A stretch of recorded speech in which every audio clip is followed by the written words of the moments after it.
Hi everyone. How's everybody doing today? This is actually going to be something new because I usually do sprints when I do live shows, but um, just decided to do a little bit of a hangout today. So no sprints. I'm not going to be working on any um, writing or editing or reading or anything. Just wanted to come on, have chat, see how everyone's doing, talk about some updates, what I've been reading, what's been going on in regards to BookTube, but also some ghosty experiences that I've had going on lately. So last Sunday, I was actually on Zach's channel and he was just doing a hangout with a bunch of friends and stuff. And it was really great. And, if people don't catch it on the live, I mean, there will still be stuff to see on the replay as well. So let me know in the comments if you guys are here on the replay. Hello, Skeleton Key Books, who I haven't seen forever. How are you doing? Edie Lewis here. Hello. And Jen, of course, my crew. It was so I just wanted to start out with saying this because it was like a real eye opener. Because I think like we all have small channels, obviously. Um, and even with small channels, like we put so much pressure on ourselves to be like, do people like my content? I'm not getting any new followers, or I'm losing, or not getting as much interaction, or whatever the case is. And it was a real eye opener that I had two things over the past little while. Number one was how many people tagged my channel on Instagram or said that, I was, one of their favorite booktubers, that they loved watching my content. And then when I've been on some live shows over the past week because, the whole comfort and community thing that I want to do this year. And so I've been on a couple of Cats live shows, just in the comments, working on my book journal and stuff. And then I was on Zach's channel, and a couple of people were like, I miss your live shows. I miss doing the hangouts and the sprints, and you have really great content and stuff. And it just kind of lifted my spirits. I don't know. I think I got into a little kind of a rut, and so it was really great, and it made me feel really good. And so anybody who was on those chats that said really nice things, thank you so much, because I think, like I said, we just put so much pressure on ourselves, like even with small channels, right? Like this is a hobby. It's not my job. Like I have an adult job. So okay, so I'm going to talk about the seance here. I'm also going to talk about like ghosty stuff that's been happening in the house. I'm going to talk about some book stuff first, but also got a new chair. My old chair that I was sitting in was like 5, 6 years old, and it was like actually giving me a headache. It was hurting my back so bad. And we have this thing at work where we could give each other magic points, and then you can use your magic points and cash them in for like Amazon gift cards and stuff. And then I got an Amazon gift card as well from my account director as a gift. So put between everything, I got a new desk chair, and it's like changed my life. I've been able to spend so much more time down here working on my book stuff. So it's been great. And of course, the renovations are done in the library. Got a really nice fireplace in here. Everything's fantastic. Hi, Amanda. Nice to see you. Just rolled out of bed. Very nice. Yeah, a bunch of us were talking about the rut, and I talked about this in kind of my 2025 wrap up, 2026 kind of thing. Um, that like we all just felt kind of disjointed in 2025. Like everyone's reading was down, content creation was down. Like I know I felt really bad because like I wasn't watching as much of my booktube friends channels as I wanted to, and like I don't know, it was just a rut, and I think it was kind of universal. Hi, Andrew. So nice to see you. I think this is the first time you've actually popped into a live. That's awesome. Yes, it's very comfy. Matt put it together for me just after New Year's, and immediately there was a huge difference. Yeah, exactly. And so it's great because I actually like, I know I say this every year, but I want to do like more things than just booktube this year. Like I want to attempt to start doing some writing, even just for myself. It's not like I have to be published or anything, but just do some more writing. I have some like story ideas and stuff, and I really do have to get started with that. um my own personal book that I wanted to share my ghosty experiences. So had a weird experience of filming one of my recent videos. No idea what it was. Oh, please tell me. I want to hear. I have some like with what we have going on in the house, sometimes it does interfere with like electronics and stuff. And sometimes like my camera will like full on not work. It's crazy. It'll shut off mid video, and no matter what I do, I can't get it to work again. And then all of a sudden, like the atmosphere will lift and then it'll work. So it's crazy. Every time I decided to get back into it, yeah. Well, I mean, you guys all know about the health problems I experienced, so I'm sorry to hear that that you had the same kind of problem. Geez, I hope that settles down soon for you, Stina. Okay, so let's talk about some book stuff first. So super excited because like this month I was telling Matthew about like all of my plans for like the book clubs that I wanted to participate in and stuff. So of course, Dream Date. The live show is tomorrow, so this is going to be Zach's very first live show. Um, and I'm really excited because both Sunnyvale Reject and Cryptic Coil are going to be on discussing this book. I still have to read it. So like tonight and tomorrow morning, I'm going to be getting into Dream Date. I haven't read a point horror in quite a while, so I'm excited. Also, I did have this one, The Window, which is Shelley's pick this month for the Point Horror Book Club. And she's going to have Cameron Chaney on. And so I have a very robust pile of possibilities already this month. But I still wanted to pick this one up. And then, of course, we're coming into the Nevermore readathon that Kat is doing. And I wanted to read a bunch of Poe this month. It's International Gothic Reading Month. There's like so much that's going on, but I'm super excited and I'm very kind of like exhilarated to get back into doing like stop doom scrolling and stop working so much overtime and actually have time for my hobbies. Yes, absolutely, Stina.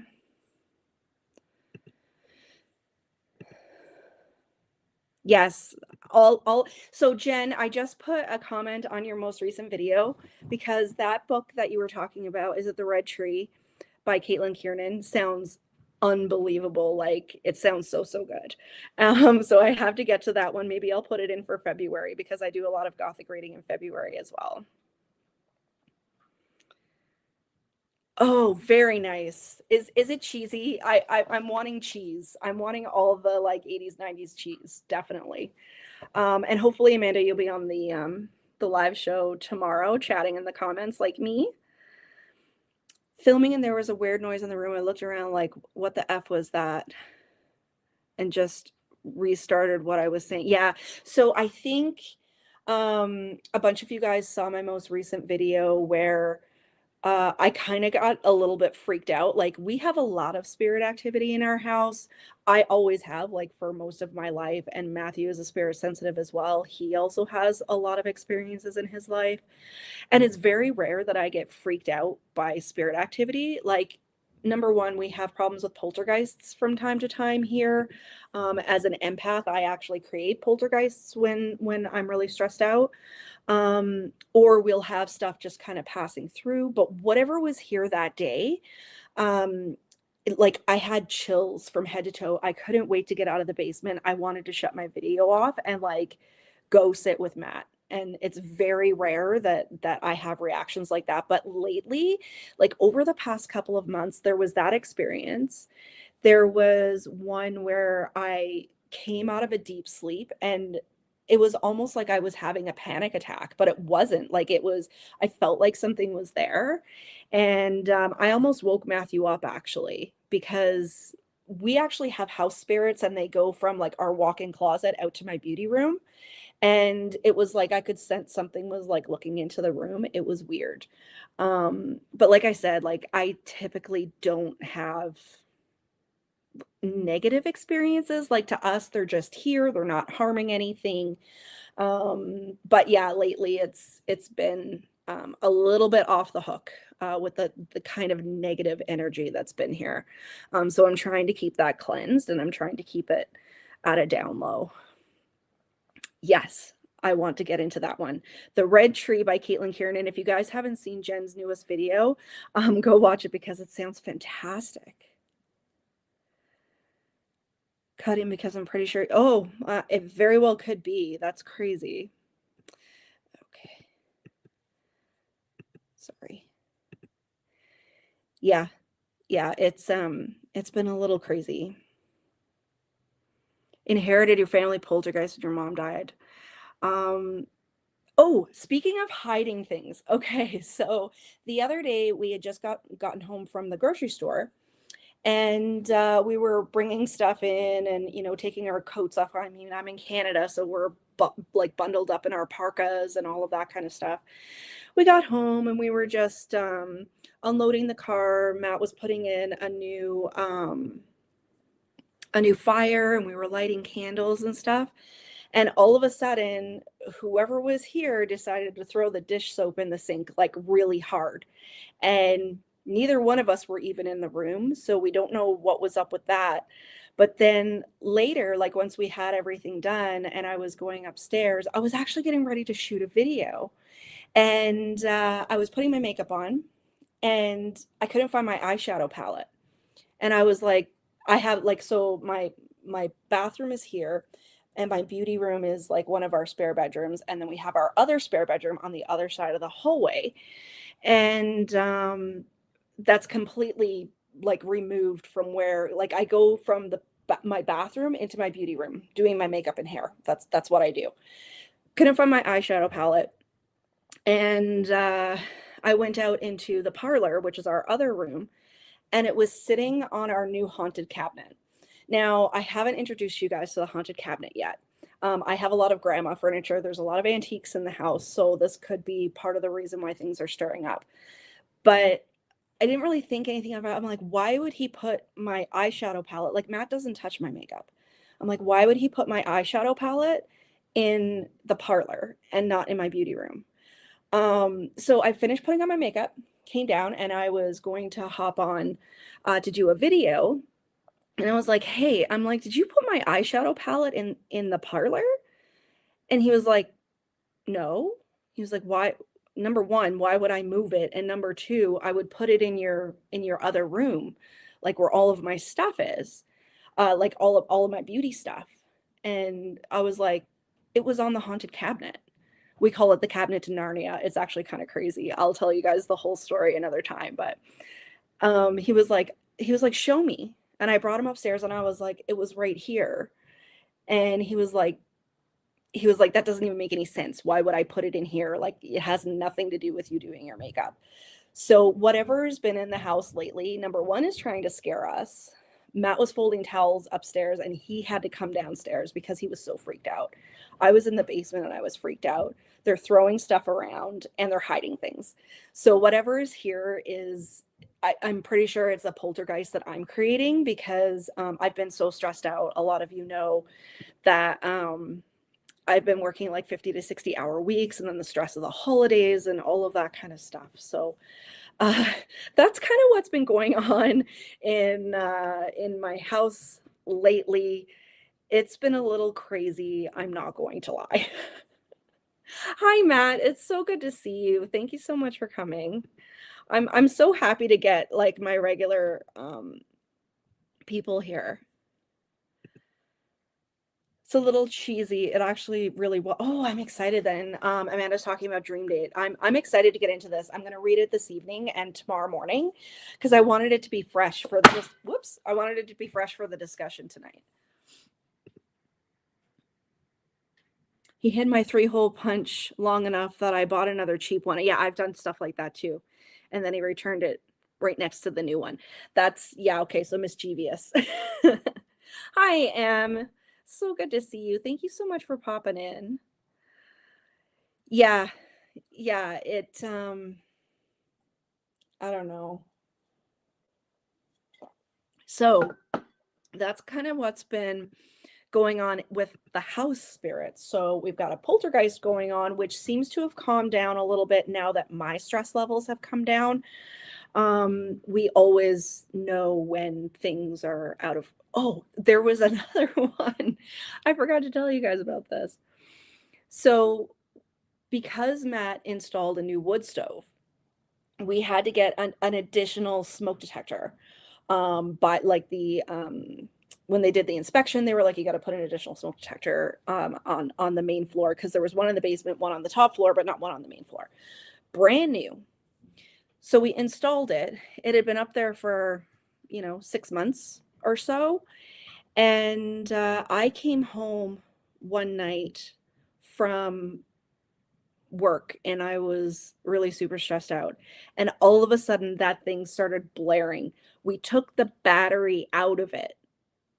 And we still couldn't get it to shut off.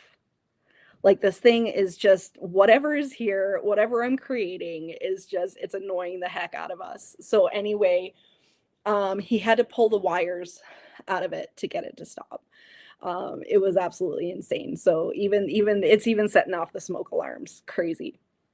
So I know that Edie Lewis has asked a few times, and I did want to let you guys know about the seance that I went to recently, which was an unbelievable experience. But I think for me personally, it was on a little bit of a different level. And I wish it had gone a little bit differently to some degree, because someone who experiences so much spirit activity, when you experience something negative, like, it just completely drains you. And so I'm actually gotten pretty close to the owner of Mystic Manor here in High River. If you guys look back on the channel, I actually did a review. So it's a historic home, and it was used on the set of Superman 4. And beautiful, like, Victorian home. It's unbelievable. So pretty. I think it was built in 1905, so it actually make it Edwardian. I think it was 1905. So it technically Edwardian. It was after the Victorian period. And this couple own it, and they opened it as a year-round haunt. Now, this is not a carnival haunt. This is a haunted house, like a bona fide haunted house, historical home. And she will take you around the house and tell the stories of both the history of the house and the ghosts. And this place is dripping with spirit activity. So for me personally, like, the experiences were crazy. And the night that we went, because I was like, I don't know, 6 months or so, that I was like, Matt, we have to go down. And, High River is about an hour drive for us. So it was coming up on my birthday, and I was like, one of the things I want to do is go down to this house, because, I love historic homes, like, ghost stories aside and stuff. And so we went down. They had a problem with their booking system that day, and Matt and I ended up with a private tour. It was just the two of us and the woman who is a spirit sensitive and psychic herself, taking us around the house. So it allowed me to discuss with her the kinds of things that I was feeling, openly, because it's not something I would discuss if there were skeptics in the room, especially.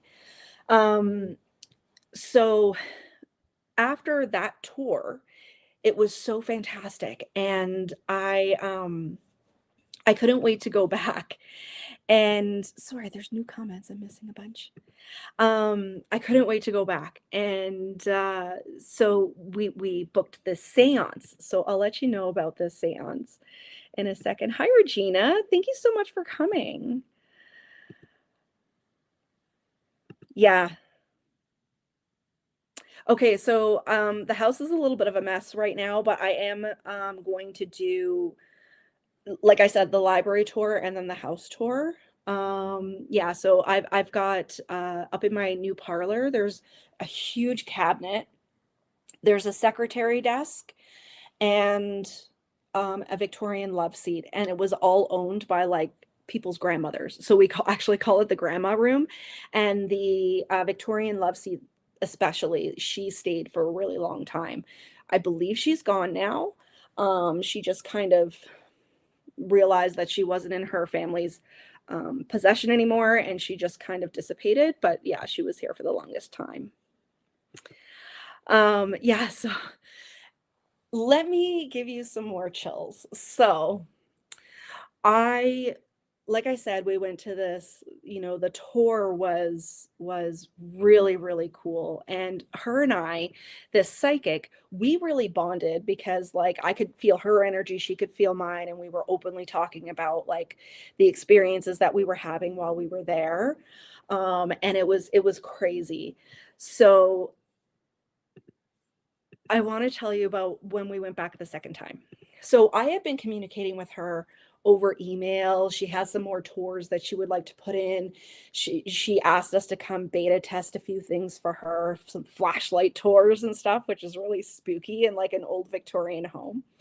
So she let me know when I was there for my birthday that in October they were going to start doing Victorian style seances.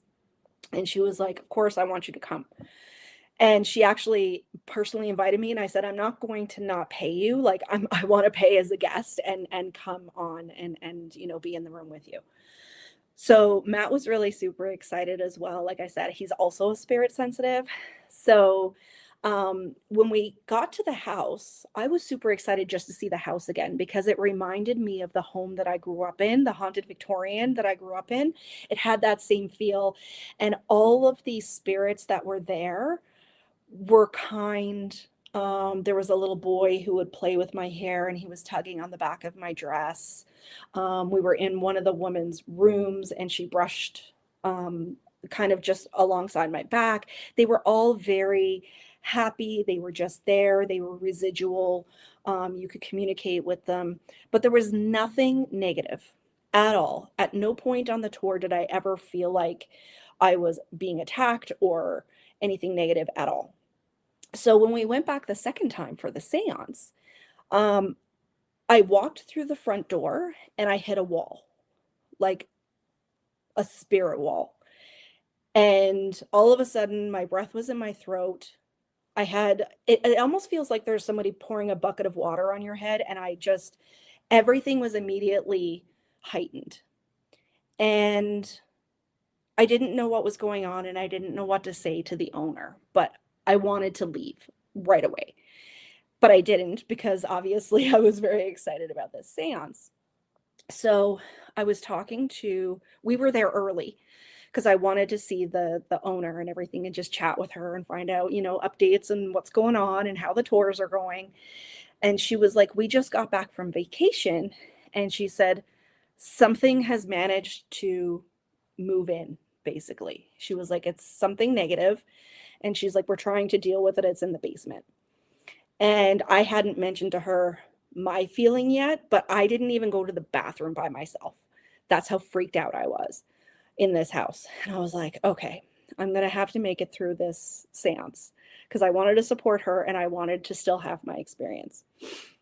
The seance itself was great. We had a huge group of people, which was kind of detrimental in a way because it kind of dissipated the spirit activity a little bit. But we started communicating with a few people. Matthew was actually called out at one point. His name came across she had a spirit box. His name came across the spirit box. We think it was his mom that was trying to communicate with him because we actually have his mom come to visit him from time to time in the house. So we thought it might have been her.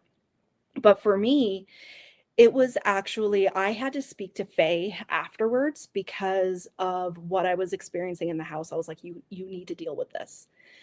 So when we were all sitting around the table, she even said at one point, she was like, "For my mediums around the table who are trying to keep the thing in the basement," she was like, "Thank you."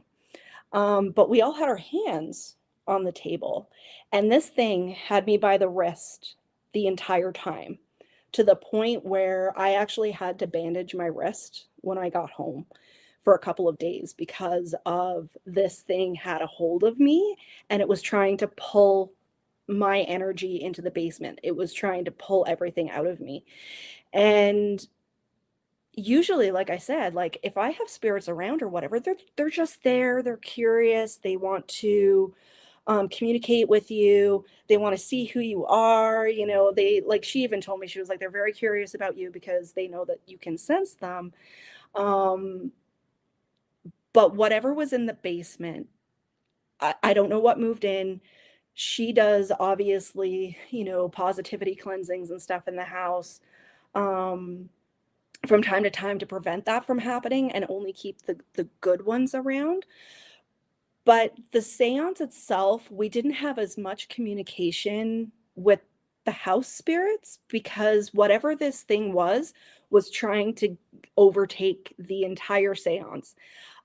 We had like the word like Satan come across like the spirit box and stuff. It was crazy. So for the majority of people there, you know, their experience was, oh, you know, this is fun. You know, it's a fun seance. We've heard a couple of names. There were a couple of people called out around the table. There were some messages that were delivered. But for me personally, I could not get past this negative spirit. And when I was talking to her after, kind of after everyone had left, she said it was you and there was two other women around the table who had the ability to try to keep that thing in the basement and it was still getting through. But you guys, on the drive home, like I couldn't wait to get out of there, number one. On the drive home, I was like freaked out to the point when I got home, I had to take Rosemary. I cleansed the entire house from top to bottom because I was so worried that I had had an attachment because this thing had me by the wrist the whole time that I was there. And that thing was like an hour and a half of just sitting around the table, plus the time I was there before and the time I was there after. I left, I was completely shaking. I was almost crying. And she actually contacted me after and made sure that I was okay. And of course, I know how to deal with that kind of stuff. But like that was probably the most intense spirit experience I've ever had. And whatever had moved in there, I'm sure she's probably dealt with it by now, but it was absolute insanity. So super, super creepy. I didn't sleep for like 3 days after that. Um, yeah, it was crazy. So I was actually really happy to get home amongst my own sort of whoever's here at any given time. I felt like they were kind of protecting me a little bit, but I was so worried that I was going to have an attachment. But luckily I didn't. Nothing bad happened. I didn't bring anything home. But the good thing is that, you know, I still did enjoy my experience of like having other people get messages from across the spirit box. And it was really, really cool that Matt actually had his name called out. And like I said, we're pretty sure we thought it was his mom. So she is resting, like she doesn't come around very much, but there was one time, I've told this story before, but probably a lot of you haven't heard it. Um, and again, it's another situation. We're bringing groceries home, and in our basement, in our laundry room, just over here, we have like a deep freeze. And so I was putting groceries away upstairs, and Matt was bringing the stuff down that had to go in the freezer. And he was like, "Hey, can you come down?" And I thought, you know, there's something wrong with the furnace, there's something wrong with the hot water tank, whatever. And he was like, he was actually standing in my rec room and he was like, "Can you just go in there and just let me know what you experience?" So I went into the laundry room and it hit me like it was crazy. It's almost like somebody had wasted an entire bottle of alcohol in there. And I was like, "Did you leave a glass of rum or something in here?" Because at the time Matt drank, he doesn't drink anymore at all. And he was like, "No." And I was like, "Where's the smell of the alcohol coming from?" He's like, "I don't know." And I had that same tingly sort of from head to toe feeling going on. Wasn't evil, but I could sense something was there. And it didn't cross my mind until a couple of minutes later what was going on. And I was like, "That's crazy." I'm like, "Where's the alcohol smell coming from?" Because we actually, at the time, we kept alcohol upstairs in above our fridge. There was none down here whatsoever. Um, and I went back upstairs and I said, no, Matt said to me, he was like, "What's today's date?" And I said, "It's November 26th. Why?"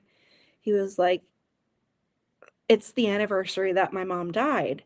And I was like, "Oh my God." And her favorite alcohol was London, no, sorry. What is it? White Wedding?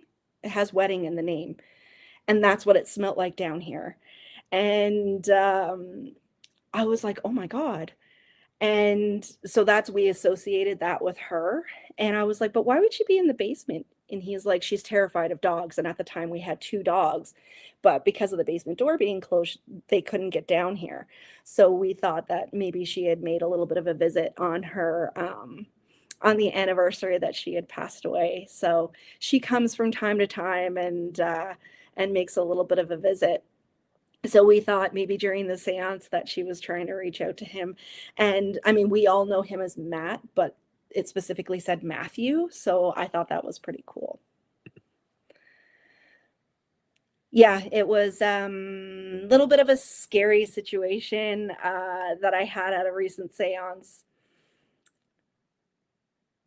And the car and myself, yeah, exactly. Crazy. It was a crazy night.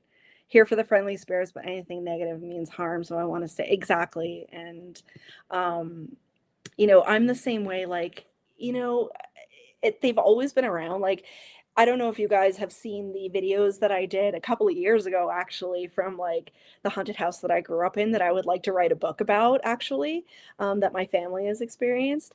But like that kind of stuff where it's residual energy, it's just people who, lived there, that it's just echoes of the past, that kind of thing, totally fine with it. But when it gets to be like things that don't make you feel very good, um, that I'm not here for that whatsoever.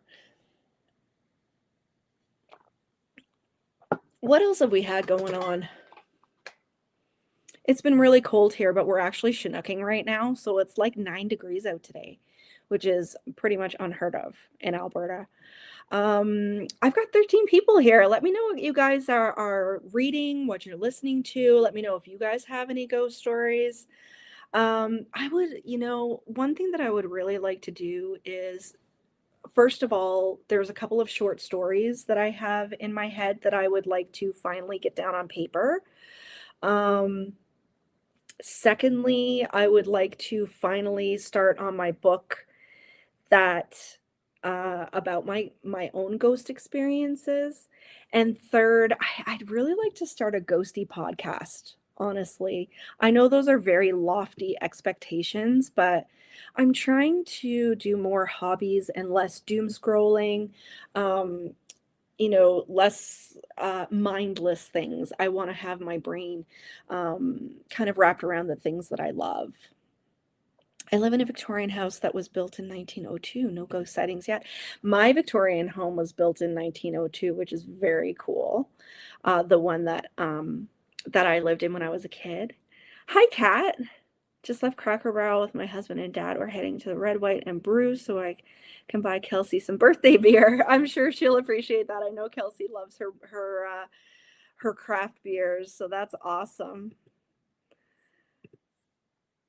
Sometimes I like it's hard to get back to the comments. Sorry, guys. Just Like Home by Sarah Gailey and All the White Spaces by Allie Wilkes. I know you were talking about Just Like Home on your most recent chat, and it sounds really good. Just started Foxglove by Adeline Grace the other day. That's one of those like we were talking about the botanical Gothic, and I know Jen was talking about the Red Tree being botanical Gothic too, so that's very, very cool. I really have to buckle down and get to it, and I'm finding now that I have a really great space, my new chair, the library is renovated. I want to get to some of those ideas because you guys know how much I love ghost stories, and I'm really excited to go down and see that house again as well. I know I kind of got a little bit of a freak out the last time I was there, but it's a really great place. It's a really great experience. And Matthew actually told me he doesn't he's very shy and he doesn't like articulate a lot when he's at places. But he told me when we first got there, he felt like he was going to cry, which was a weird sort of reaction as well. So he kind of sensed something before even I told him that I sensed something. Book and podcast sound good. I'm excited that you guys are on board with that. Again, it's one of those things where it's like, are people actually going to like this? Are they not going to like it? Am I wasting my time? You know what I mean? So, no ghosts, 1905. That's unfortunate. I see these girls on TikTok and stuff, and like they're renovating like old Victorian homes. I would love, like, if an old Victorian home like that doesn't have ghosts, I don't want it. I know you can't really dictate if you're gonna have ghosts or not, but I don't think I'd want it. Reading Frankenstein, excellent. I think you like the Guillermo del Toro adaptation, right? If I'm remembering correctly. I see you, Edie. Grew up in a huge Victorian. The spiders were the scariest part. Yeah, I mean, they actually, my old Victorian that I grew up in, number one, my graveyard sleeve is actually representative of the cemetery that was directly across the street from the house that I grew up in, which was really, really cool. But what I loved was, especially living in Newfoundland, we would get like hurricane winds and blizzards and all of that kind of stuff. And the house being so old, it was like super drafty. So you would like put a wood in the wood stove, and the drafts would be blowing through the windows, and the lights would be knocked out. And we always had like oil lamps and stuff on hand. So it was like a whole atmosphere of growing up in that house. I loved it, ghosts aside, whether you believe in it, in spirits or not, it was a whole vibe. I really wish I still owned that home. And if I ever win the lottery, I will buy it again. You have a chat full of the best peeps. I know. I'm so pleased with this. We were talking about at the beginning, if anybody wasn't here at that. Um, I put so much pressure on myself that it's like, I'm not going to do lives anymore because I don't know if people like them, or I don't know if it's stupid, or maybe I don't talk about interesting things, or, it's just me. It's just me in my head. And we all know I'm bipolar and I have anxiety problems and stuff like that. But I'm so happy to have all of you guys here. It means so much. And like I said, I want to get back to making sure that I'm watching everyone's videos and chatting. And I think just with everything going on in the world right now, like not getting into any sides or, anything like that, we all need to have this community. And it really does, for me personally, it really helps get my head out of, number one, my adult job, which I'm a project manager and I'm a lead project manager. So I work a lot and I'm always on my phone, and my family gets mad at me and all of that. So like I want to spend more time doing stuff like this. I think it's going to be really helpful with my mental health and just having this community. I know that sounds super sappy, but just wanted to put that out there. Reading some Hawthorne for Nathanuary. That's a new one on me. I don't think I've heard of that before. Loved it. Excellent. I really like the new Frankenstein as well. It was long, and Matt and I set it up so that we had like intermissions throughout, but he really enjoyed it too. Bye, Kat. It was so nice of you to be here. I was on Kat's lives a couple of times this week, and it was great because I was just sitting here working on my book journal. We need community more than ever. And, I know like Jen and I and a couple of the other girls have a group chat on Instagram. And, I even said, like, let's do a hangout sometime soon. Like, we don't have to have something specific to talk about. We don't have to, like we did a whole thing on like creepy kids and the movies and stuff. And we all watched a crazy amount of movies. And it was like a 5-hour recording session that we did last year. But whether we're doing something like that or just chatting like this, like I'm so amazed at how many people are here today. That's awesome. And I really needed this afternoon. Like I really did. On the weekends, like I find that I'm just wrapped up in like chores and cleaning and grocery shopping and all of that. So we need more of this. Absolutely. I love your vibes. Don't change it. Thank you so much. That's awesome. I love this. This is perfect. I'm a happy little gremlin right now talking about my ghosts. I got my ghosty books.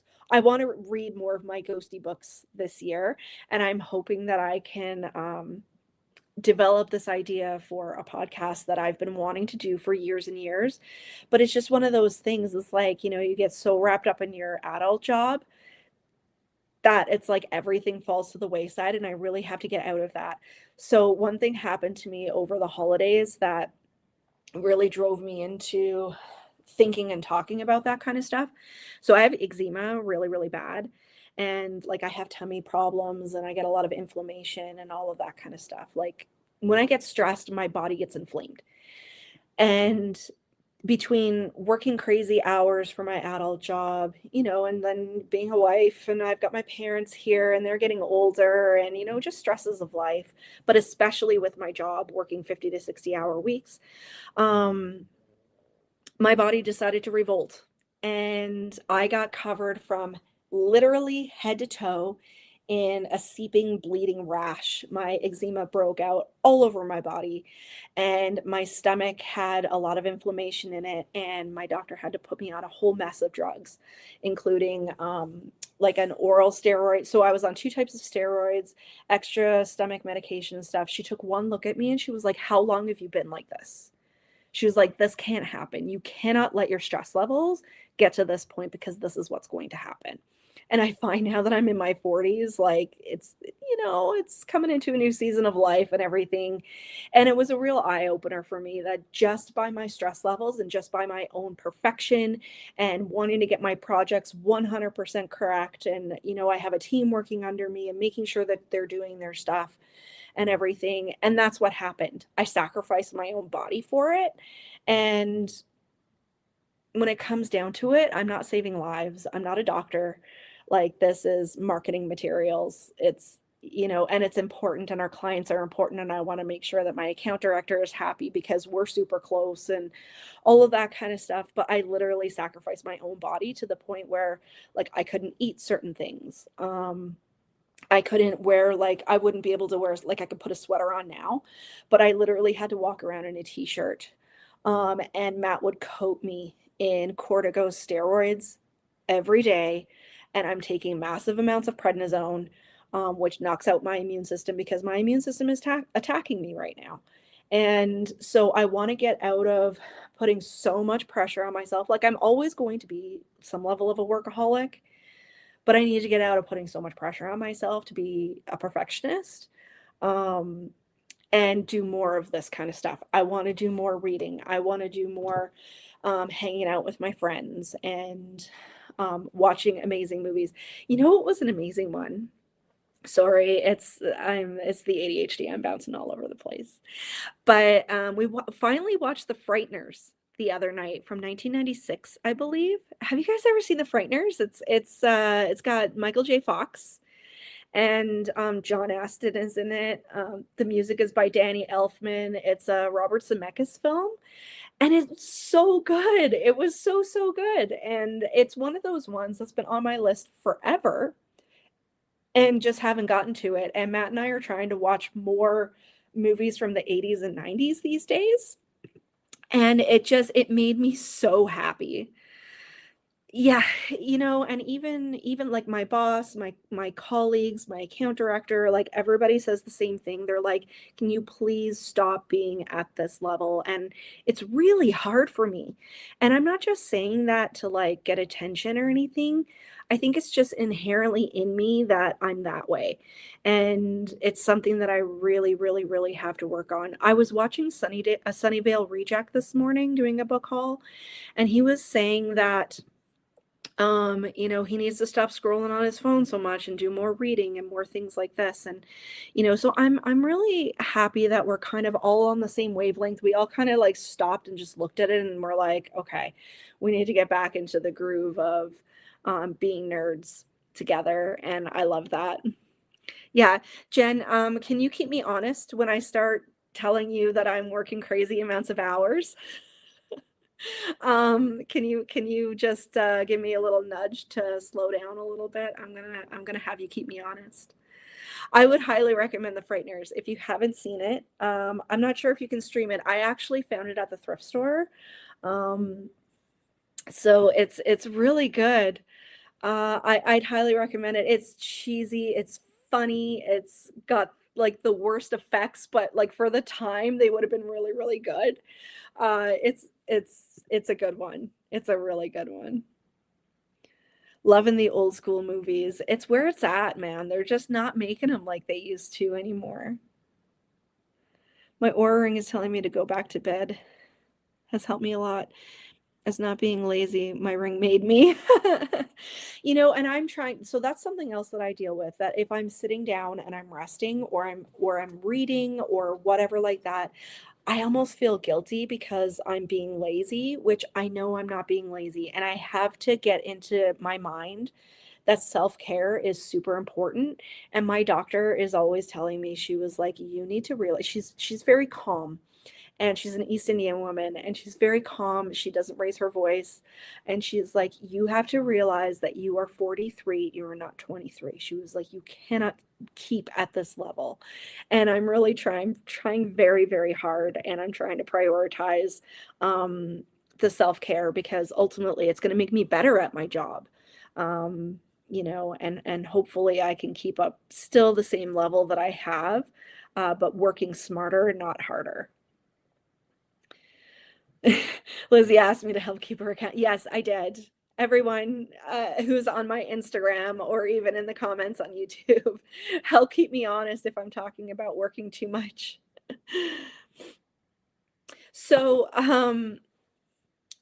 I've mentioned a few times on the channel that I pretty much have canceled like all my streaming services now. Like I still have Amazon Prime because we have Prime for the shipping, which is actually not even really a thing anymore, because usually it takes 2 days or whatever, 2 or 3 days to get the stuff anyway. So it's like, why am I paying for fast shipping when I don't even get it when they say that I'm gonna get it? But anyway, I digress. I'm not talking about anything like that. But Amazon Prime is the only streaming service I have right now. I did get Netflix specifically to watch the new Frankenstein, but then I canceled it again. Um, and I told Matthew, I was like, I'm so sick of paying into these streaming services, because you want to watch specific movies and they'll have them on there for a while and they'll take them away. Or just say, for example, if I wanted to watch Jurassic Park, I've checked 3 or 4 streaming services and nobody has it. Like that's crazy. And then I've got to pay extra money to get an additional subscription to be able to watch it. Or like Amazon saying that I've got to pay them another $2.99 a month for ad free when I've always had ad free, and they've had that for a while now. So I just got fed up with it. I canceled everything. And now Matt and I, when we go to the thrift stores and look for books, there's going to be a book haul coming tomorrow. And I'm super excited because there's a Holy Grail in it.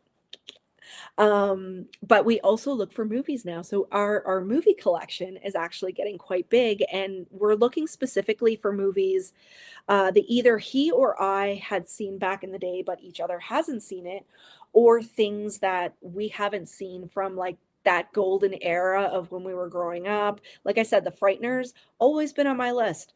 Never ever seen it. Found it at the thrift store for $3. So I bought it.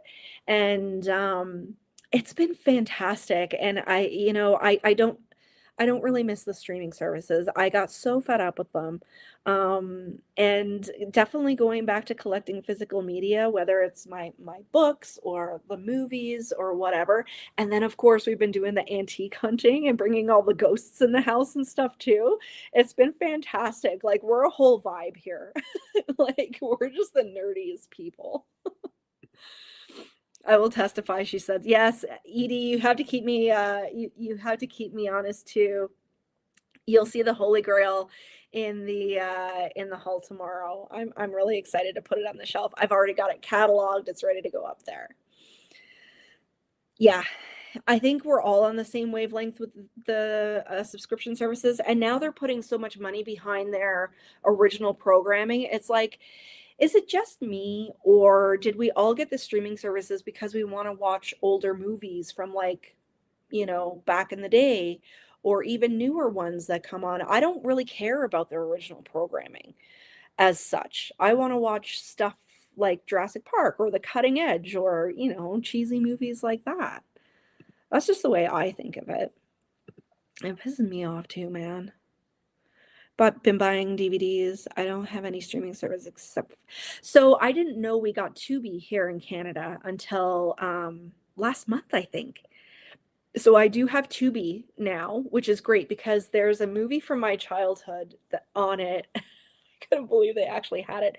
It's called Ski Patrol. If you guys have never seen Ski Patrol, you gotta watch it. It's the cheesiest thing. I remember my parents taped it off TV when I was younger, and I watched it over and over and over. Super obscure.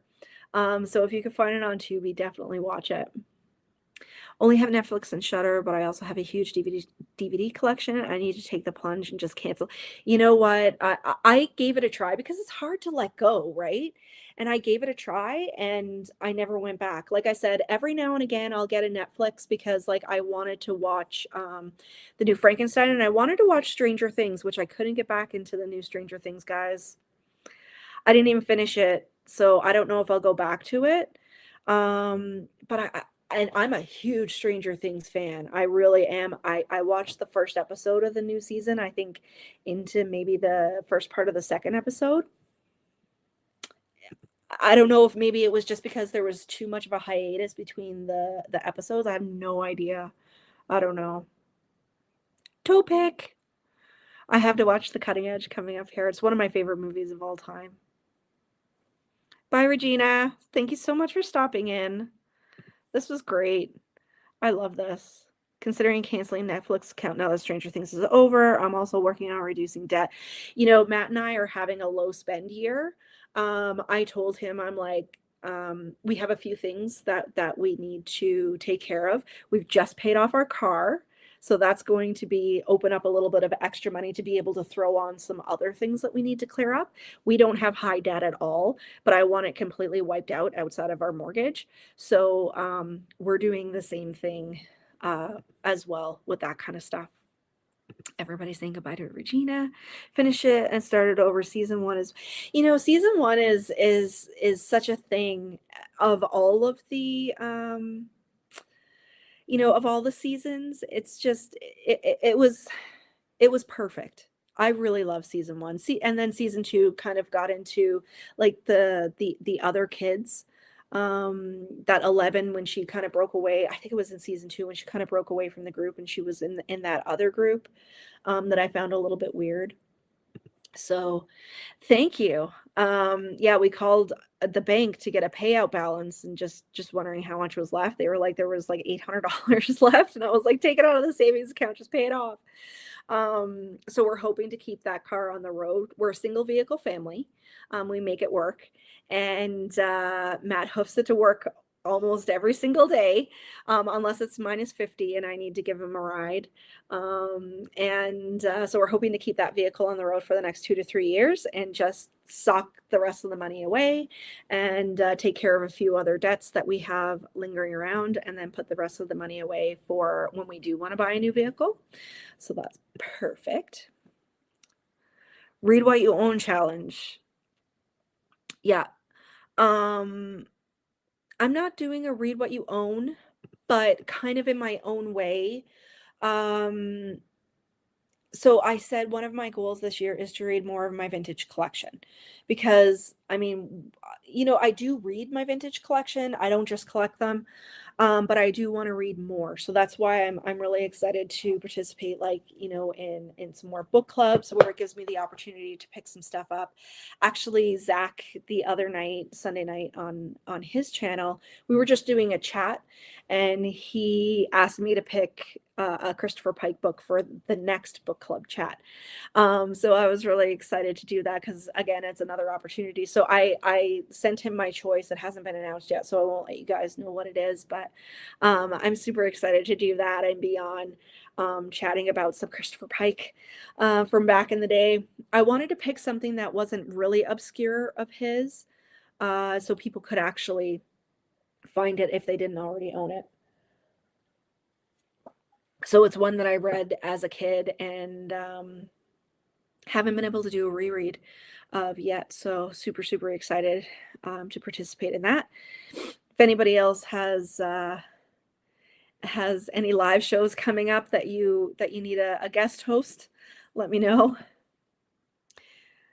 Do we have I don't think we have Pango in Canada. I think I looked into that before and we don't have Pango here. I'm a book crosser and give away a lot of books, but right now money would be nice. I think it's that way for everybody. Like the cost of living these days, like the cost of groceries, like if you look at Matt and I, like we make a decent living between the two of us. We have a very modest home. We have very little debt. We have one vehicle. We don't have any toys like ATVs or campers. We don't travel or anything like that. We don't have children. And it's a struggle for us. So I can't imagine like people who have two or three kids, how hard it is. Like money is tight for everybody. Yeah, hopefully you'll be on, Amanda, when Zach makes the announcement. Let me just see if he's gotten back to me. I did send him a note yesterday. Oh, haven't heard back from him yet. So once he says he's good with it, then I will let you guys know what I've chosen. Um, I read a lot of Pike as a kid. We were talking about this the other day. That for a lot of us, which is really weird, because like my real life friends, like not my booktube friends, everybody knows R.L. Stine and everybody knows Stephen King and Anne Rice and all of that. And I said, no, my gateway into horror was Christopher Pike. And they're like, oh, I don't even know that author. And I'm like, how could you not know Christopher Pike if you're into horror?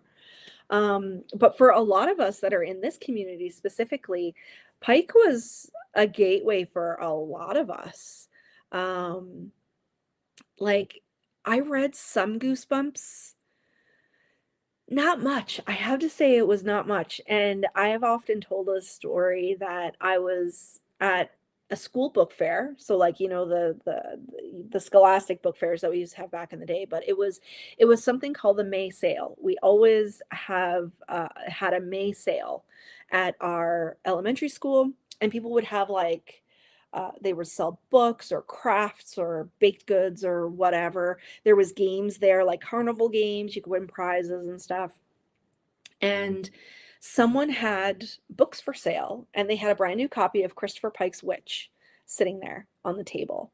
And I don't know if it was the neon pink or the image on the cover with the hooded figure behind the girl, Julie. I'm not sure what it was, but it caught my attention to the point that that was the one thing that I bought that day. Because I only had like, say $5 or whatever that my mom had given me. And that was my gateway into horror, was Christopher Pike's Witch. Like I said, I had read, some Goosebumps, but I was big into like Babysitter's Club and that sort of thing.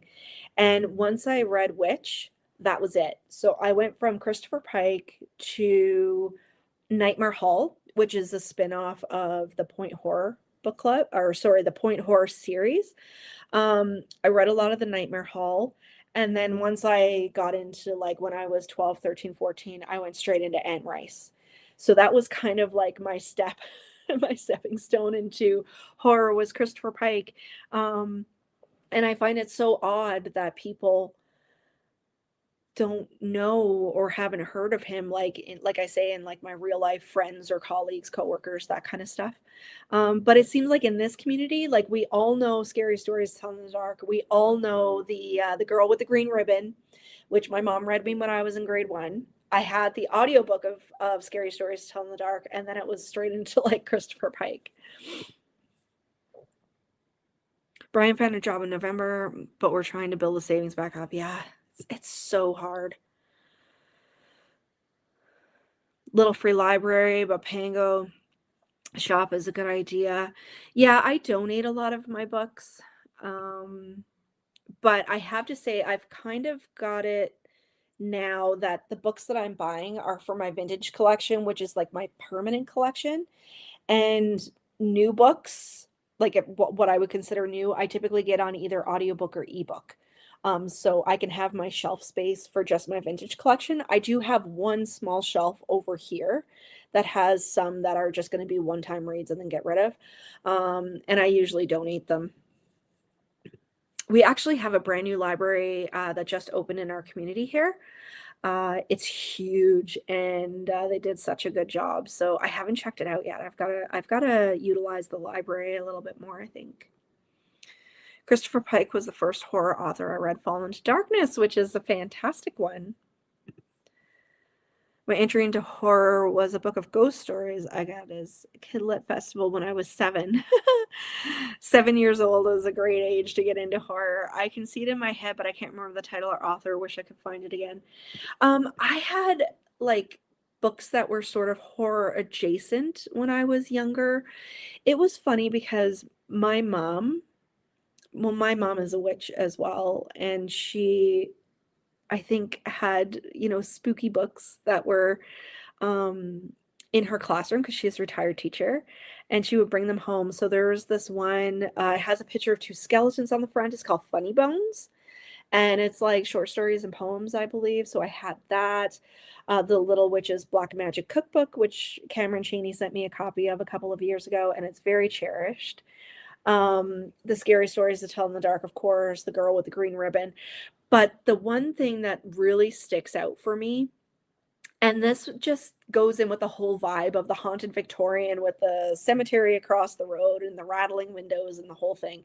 There was a show on TV, and when I used to watch it, it was coming on A&E before A&E became like all reality shows. And it was mostly documentaries. And it was called In Search Of. It was from the 70s into the 80s, and it was hosted by Leonard Nimoy. And he would talk about, like, he talked about the Mary Celeste, the ghost ship, which is like an integral memory in my brain. So he talked about the ghost ship. He talked about screaming skulls. Like there's legends of like screaming skulls. He talked about Amityville, Poltergeist, and that's how I read the first time I learned about Hans Holzer, who read this or wrote this book here, and I'm a huge Hans Holzer fan. I don't agree with everything he says, but he was very instrumental in my development as a ghosty lover when I was a kid. So yeah, I remember watching that show like religiously on A&E in a spooky old house with my ghost friends that nobody else could see, and then I would go hang out in the cemetery.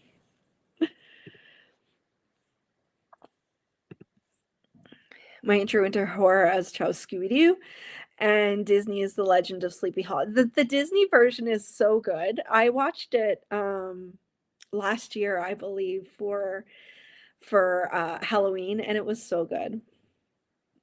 13 Ghosts and by Jeffrey and Catherine Tucker. When I don't think, does the book 13 Ghosts have anything to do with the movie? I'm assuming not. My teen intro, more serious horror, was Pet Sematary by Stephen King after watching the 1989 film adaptation.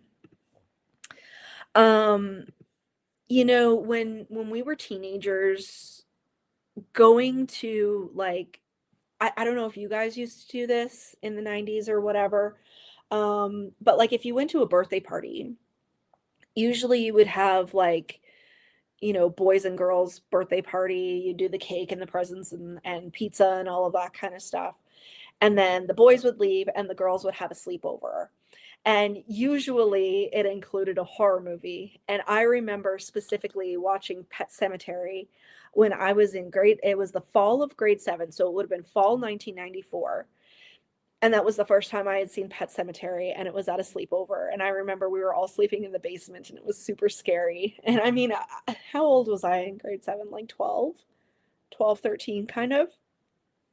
So that's an integral memory. I loved Pet Sematary. I really, really liked it. And but there's a cheesy Stephen King adaptation. It's called Sometimes They Come Back. If you've ever seen Sometimes They Come Back, it's one of my favorite movies of all time. And that's another one that we watched at a sleepover. Bunch of girls who didn't go to sleep all night and got freaked out and the whole thing. So that's another one. And then the third one that's really super integral is Candyman. That one we watched kind of, grade 8 sort of thing. Same thing, we were at a sleepover. I have like a whole bunch of sleepover stories actually. So this was really mean and I feel really bad now for doing it. But we were watching Candyman at a girl's sleepover, and one of the girls got really, really freaked out. Like, she was scared.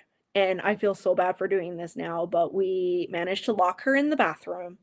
And the light switch was on the outside of the door, which is really common in Newfoundland. The light switch is not on the inside of the room, it's actually on the outside of the room. And we turned the light off. We locked her in there and started yelling, Candyman, Candyman, Candyman. And she screamed and we got in so much trouble. She started crying. She had to go home. Like, she had to get her mom to come pick her up, and we got in so much trouble. So it kind of put a damper on the whole night. I wasn't a bully as a kid, but it's just one of those things. A bunch of girls at a sleepover, and one of them gets freaked out. We didn't know she was that freaked out, and I know that sounds really mean, but it was 30 years ago. So that was my mean girl story. 13 Alabama ghosts and Jeffrey the ghosts are found in locations around Alabama, some near me in Mobile. Oh, that's very cool. I think the book was intended for teens. The story that stuck with me the most is about a kid who was in a gang and took some sneakers from a rival gang member's body and then oh, that sounds really good. I want to read that now. Sometimes they come back. I'm all about the cheesy horror and horror comedy. Have you guys seen Waxwork? I watched Waxwork last year and really, really enjoyed it. Well, and I mean, wax museums are super creepy, right? Am I wrong? And it's a creepy movie. Candyman, yeah, Tony Todd. What a guy, hey? He just played the heck out of that role. Would have been happy to be his victim. My first king was Firestarter when I was 12. Firestarter is a good one too. Zelda creeped us all out as when we were kids, and I remember being at that sleepover, and when she came on screen, like I was pretty freaked out. I'm not I know I was a mean girl for one night, but I felt so bad after that because I was really bullied as a kid. So like, why would I do something so mean? But I think we didn't realize how freaked out she was. And we were all friends and made up afterwards, but she did have to go home that night. It was really mean. Love wax museums. They're creepy in their own way. So the other sleepover story or stories I should say that I have, my parents couldn't figure out why this kept happening until they realized what I was doing. So when I lived in the Haunted Victorian, it was the best place to have sleepovers because the rooms were huge. Like, and it was all like kind of open concept. So like going from the living room into the dining room, like it had huge bay windows and stuff. There was like an archway, so like you could fit dozens of people in there. So I'd have huge sleepovers, or we would go upstairs. Usually my brother was out. My brother is 10 years older than me. So he had a bigger bedroom. I mean, his bedroom was massive, and we would all like camp out on the floor. So that my parents couldn't figure out that every time I had a sleepover, at least 2 to 3 of the girls would wake up during the night and have to go home. And like everybody was awake, 1 or 2 in the morning, people's parents would have to come pick them up, and they went home. Nobody ever talked about why, they were freaked out, they wanted to go home. So they realized after this had happened a couple of times that I was telling the ghost stories. Like, you hold a flashlight up to your face and you tell the ghost stories of the ghost stories in that house. And I guess once all the lights were out in these huge drafty rooms with like, big archways and huge furniture, like old furniture and stuff, I ended up freaking everybody out and they all went home. The two girls that were the last ones to stay were friends of mine, like since we were babies, like our parents were friends, so they were kind of used to it. But like any of my school friends or whatever, they all ended up having to go home because I ended up freaking everybody out with the ghost stories. So I guess that's kind of mean too. But hey, I got really excited about ghosts. Okay? Like I don't know what else to say. I get really excited about ghosts. And my mom couldn't figure out why when I would pull out her tea set and I would have very extensive conversations with my imaginary friends, she didn't realize that I could actually see the little girl and the little boy until like I was much, much older. And she would stand there and she's like, who is she talking to? Like very extensive, like full on conversations. So, of course, yeah, I know. Yeah, nothing like telling ghost stories as a kid. You know, I find that nowadays, like when kids have sleepovers now, do people even still have sleepovers? I don't know. Like trick or treating is not the same thing. They have trunk or treating now. We didn't get half the kids this year that we used to. And then, like, do kids still have sleepovers and watch scary movies and stay up all night telling scary stories? Like, is that a thing? I would love it if it is because, of course, I don't have kids, but I'm sure if Matt and I did, we'd have little goth kids telling ghost stories. But it's an integral part of my memory and something that I really, really love to do. So, I mean, even as an adult, I obviously love to tell ghost stories. We talked about the creepy, creepy seance experience that I had in that house. Um, and even the first time that I went in that house, like now potatoes are a thing for trick or treating? Is that a thing? Is potatoes a thing for trick or treating? I don't know. Um, but like the first time I went in that house, it was funny because I immediately, almost immediately started having experiences. And we went upstairs and we went into this one room and she called it it was actually used back in the day, it was used as an infirmary. And she actually had like a cot and one of those old fashioned wheelchairs, you know, like on the cover of the Changeling, like one of those old fashioned ones. She had one in there, like it was staged and everything, but that room was actually used as an infirmary. And it was the most active room in the house, um, likely because it had to do with injuries and stuff like that. And so when I went upstairs and I stood in the room, at first I could feel that there like it was a very strong activity. And as she was telling the stories, everything started to dissipate. And she looked at me and she was like, this is usually the most active room in the house. And she was like, nobody is here. She was like, is that you? And I was like, yeah. She's like, that's your ability. She was like, you can calm energy. And I could feel it. I could feel it calming. But the same thing happened in the house that I grew up in. If I had my mom on the channel, she would say this as well. She always says the exact same thing. She was like, the haunting experience that they experienced before I was born was crazy, like on a different level. And people ran out of that house because of what they saw. And she was like, the minute she was brought over the threshold into the house was settled and nobody else ever experienced any more activity, but I did. I could see them. So even though it was settled, I could still have my experiences, but nobody else did. And it's funny because the day that we left, when we moved out, which I will never forgive my parents for moving out of that house because I feel like that house was mine. I was very attached to it. Um, the people that moved in after, they had to get the house exorcised twice by priests, and the man that lived there ended up beating all the windows out of the house and burning down the garage because he said the ghosts were driving him crazy. And this is not a lie. This is like my dad went back to visit the next door neighbor just to chit chat and find out what was going on. And the guy actually came out of the house and he was like, it was you that used to live here, right? And my dad was like, yeah. And he was like, the house is effing haunted. My dad's like, yeah, we know. But whatever happened when I left, it like completely stirred up again. So this psychic, this is what she told me. She was like, my ability is to be able to calm energy. And so that's kind of a fun sort of tie-in to that house that I grew up in, which I will buy one of these days. I would love to buy it back and have a place in Newfoundland. Right now I'm in Alberta, which is about 3,000 miles away.